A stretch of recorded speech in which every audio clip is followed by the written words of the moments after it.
এক ভাই প্রশ্ন করেছে, ডক্টর জাকির নায়েককে বাংলাদেশে না আসতে দেওয়ার কারণ কি? কারণটা যদি বলি থলের বিড়াল তো বেরিয়ে যাবে। প্রথম কথা হচ্ছে, ডক্টর জাকির নায়েক তিনি বিশ্বে পরিচিতি লাভ করার আগে নায়েক পরিবারের সন্তান। তিনি ছিলেন শাফি মাযহাবের অনুসারী।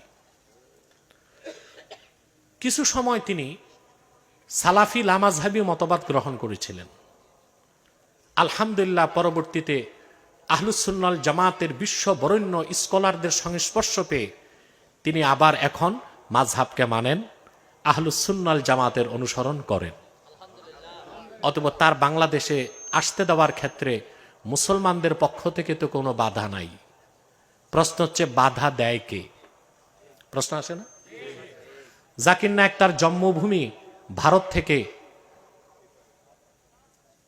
বিতাড়িত বলবো না, এই শব্দটা নিব না, সেখানে অবাঞ্ছিত, সেখানে থাকে মালয়েশিয়া। সেখান থেকে পৃথিবীর বিভিন্ন জায়গায় তিনি লেকচার দিয়ে থাকেন। কিন্তু আপনি জানেন তাকে ভারত থেকে কেন বের করে দেওয়া হয়েছে? বাংলাদেশের হোলি আর্টিজানে একটা হামলা হয়েছিল, জানেন না?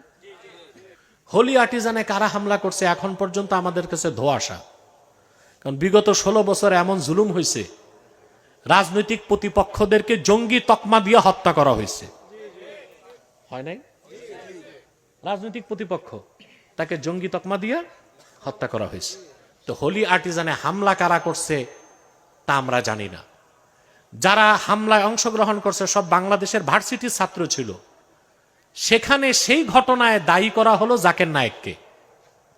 চিন্তা করেন, একেই মনে হয় বলা হয় উদুর পিণ্ডি বুদুর ঘাড়ে। তারপরে হিন্দুত্ববাদী উগ্র মালাউন সরকার ইন্ডিয়া ওয়ারেন্ট জারি করছে, তিনি সেফ এক্সিট, ভারত থেকে সরে গেছেন, মালয়েশিয়ায় আছেন। ভারতের মতো একটা উগ্রবাদী হিন্দুত্ববাদী দেশে তাকে নিষিদ্ধ করা যেতে পারে, কিন্তু ইসলামিক স্কলার হিসেবে জাকির নায়েক বাংলাদেশে কেন নিষিদ্ধ হবেন? বাংলাদেশে আসতে কেন বাধা দেওয়া হবে? তাহলে বোঝা যাচ্ছে 5ই আগস্টের আগেও ওই সরকার যেমন ভারতের সাথে দালালির সম্পর্ক ছিল, বর্তমানে যারা আছে তাদেরও দালালির সম্পর্ক আছে। আমি এটা নিন্দা জানাই এবং তাকে বাংলাদেশে আসার এবং বক্তব্য দেওয়ার সুযোগ করে দেবার জন্য ইউনূস সরকারকে আহ্বান করছি।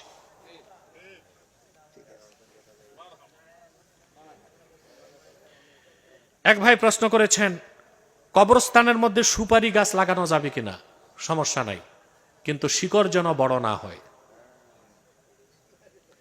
দ্বিতীয়, সুপারিগুলো খাইয়েন না, বিক্রি করে টাকাটা দান করে দিবেন। মহিলাদের পরিপূর্ণ পর্দা করে কবরস্থানের ভেতর গিয়ে জিয়ারত করতে পারবে কিনা? অনুমতি আছে, কিন্তু না যাওয়াই ভালো।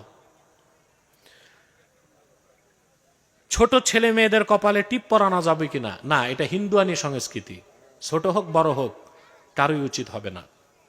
12 রবিউল আউয়ালের দিন রোজা রাখা যাবে কিনা? যাবে, সোয়াবের কাজ।